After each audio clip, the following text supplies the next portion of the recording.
नमस्कार, ॲडव्होकेट नरेंद्र माधव या यूट्यूब चॅनलवर आपलं सहर्ष स्वागत.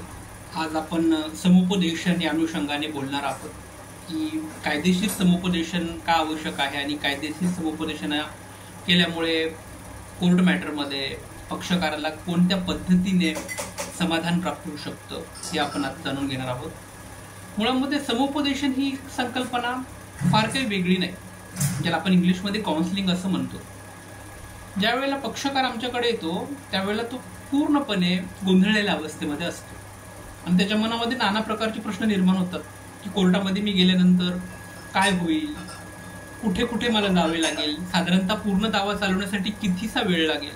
या सगळ्या मॅटरमध्ये तो संपूर्णपणे गोंधळलेल्या अवस्थेत आपल्याला पाहायला मिळतो.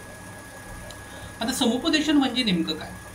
आम्ही ज्या वेळेला समुपदेशन ही संकल्पना कायदेशीररित्या आणून पाहतो तेव्हा आम्हाला असं म्हणायचं आहे की जी काही समस्या आहे, जो काही इश्यू आहे, त्या समस्येचं निराकरण अगदी शास्त्रीय दृष्टिकोनातून करणं म्हणजे समुपदेशन. लिगल ॲडवाईस आणि समुपदेशन हे दोन्ही वेगळे कसे आहेत? तर दोन्ही फार काही वेगळे यामध्ये नाही.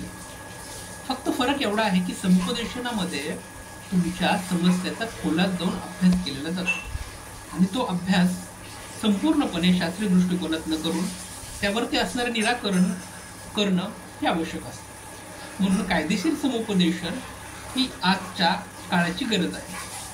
कारण कायदेशीर समुपदेशनमुळे कोर्टामध्ये होणारा वेळ, विनाकारण होणारा मनस्ताप ह्या बऱ्याचशा गोष्टी या अनुषंगाने टाळल्या जातात. धन्यवाद.